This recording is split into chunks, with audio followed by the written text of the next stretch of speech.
नमस्कार, मैं रचना शर्मा चढ़ती कला टाइम टीवी देख रहे सभी दर्शकों का स्वागत करती हूं। आप देख रहे हैं हिंदी टॉप न्यूज।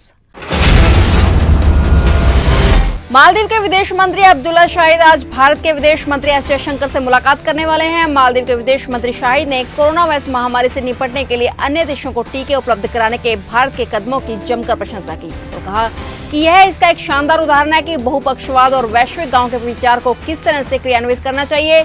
बता दें कि मालदीव के विदेश मंत्री 2 दिवसीय यात्रा पर भारत पर आए हुए हैं। भारतीय जनता पार्टी ने बंगाल के चुनावी जंग को फतेह करने के लिए अपनी पूरी ताकत झोंक दी है। इसी कड़ी में गृह मंत्री अमित शाह की आज बंगाल में रैलियां करने की योजना है। सूत्रों के अनुसार वे 2 town hall meeting, 2 road show और 2 चुनावी रैलियां करेंगे। पश्चिम बंगाल विधानसभा चुनाव के 4 चरण का मतदान हो चुका है और 5वें चरण के लिए 17 अप्रैल को वोटिंग है।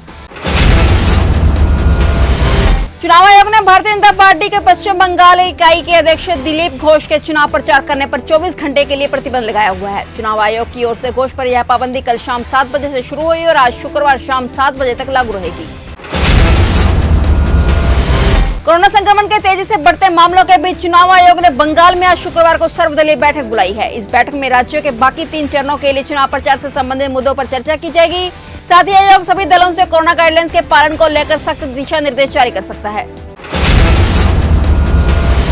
हरिद्वार में कोविड-19 संक्रमण के बढ़ते प्रसार के चलते पंचायती अखाड़ा श्री निरंजनी ने 17 अप्रैल को कुंभ मेला समापन की घोषणा कर दी है। अखाड़े के कुंभ मेला प्रभारी और सचिन महंत रविंद्रपुरी ने कहा है कि कोरोना का प्रसार तेज हो गया है। साधु संतों और श्रद्धालु इसकी चपेट में आने लगे हैं। निरंजनी अखाड़े के साधु संतों की छावनियां 17 अप्रैल को खाली कर दी जाएंगी। बाकी अखाड़ों को भी एहतियातन कदम उठाते हुए कोविड से बचाव के प्रति ध्यान देना चाहिए। दिल्ली में कोरोना की रफ्तार को कम करने के लिए आज से वीकेंड कर्फ्यू समेत कई अन्य पाबंदियां लागू हो गई हैं। नए पाबंदियों के तहत मॉल, जिम, स्पा और सभागार बंद रहेंगे। मुख्यमंत्री अरविंद केजरीवाल ने इस बात की घोषणा की थी। इस दौरान उन्होंने ये भी कहा था कि रेस्टोरेंट के भीतर बैठकर खाना खाने की अनुमति नहीं होगी और सिनेमाघर में भी केवल 30% दर्शक ही जा सकेंगे। राजस्थान में भी आज शुक्रवार शाम 6 बजे से सोमवार सुबह 5 बजे तक राज्य में कर्फ्यू लगाने की घोषणा कर दी गई है। मुख्यमंत्री अशोक गहलोत ने ट्वीट के जरिए कहा है कि कोरोना के बढ़ते संक्रमण को देखते हुए शुक्रवार शाम 6 बजे से सोमवार सुबह 5 बजे तक प्रदेश में कर्फ्यू रहेगा। कर्फ्यू के दौरान पहले से चल रहे नाइट कर्फ्यू में छूट की श्रेणी वाली सेवाओं में फल, सब्जी, दूध, एलपीजी और बैंकिंग सेवाओं को भी शामिल किया गया है। देश में कोरोना वायरस का प्रकोप थमने का नाम नहीं ले रहा। पिछले 24 घंटे के दौरान देश के विभिन्न हिस्सों में रिकॉर्ड 2,16,642 नए मामले दर्ज किए गए हैं, जबकि एक्टिव केस बढ़कर 15,63,588 हो गए हैं। वहीं 24 घंटे में 1,182 और मरीजों की मौत के बाद इस बीमारी से मरने वालों की संख्या बढ़कर 1,74,335 हो गई है। कोरोना के बढ़ते मामलों के बीच राहत भरी खबर आई है। भारतीय राजदूत बाला वेंकटेश ने कहा है कि इसी महीने के अंत तक कोरोना वैक्सीन भारत पहुंच जाएगी। बाला वेंकटेश ने यह भी कहा है कि इसी महीने के अंत तक पहला शिपमेंट भारत आ जाएगा और इसके बाद मई में इसका उत्पादन शुरू होगा।